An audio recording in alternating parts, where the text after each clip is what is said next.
Welcome to my channel. Subscribe to my channel.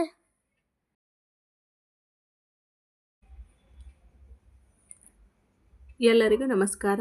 ಈ ದಿನ 8ನೇ ತರಗತಿಯ ಇಂಗ್ಲಿಷ್ ಪಠ್ಯಪುಸ್ತಕದ ಭಾಗ 2 ಅದರಲ್ಲಿ 5ನೇ lesson the swan and the princess ಈ ಪಾಠದ ಪ್ರಶ್ನೋತ್ತರಗಳನ್ನು ನೋಡೋಣ. ನೀವಿನ್ನೂ ನಮ್ಮ ಚಾನಲ್ನ ಸಬ್ಸ್ಕ್ರೈಬ್ ಮಾಡ್ಕೊಂಡಿಲ್ಲ ಅಂದರೆ ಪ್ಲೀಸ್ ಸಬ್ಸ್ಕ್ರೈಬ್ ಮಾಡ್ಕೊಳ್ಳಿ, ಶೇರ್ ಮಾಡಿ, ಕಮೆಂಟ್ ಮಾಡಿ. ಬನ್ನಿ ಹಾಗಾದರೆ ಸ್ಟಾರ್ಟ್ ಮಾಡೋಣ.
ಈ ವಿಡಿಯೋ ನಿಮಗೆ ಇಷ್ಟ ಆದರೆ ಪ್ಲೀಸ್ ಲೈಕ್ ಮಾಡಿ. Thank you.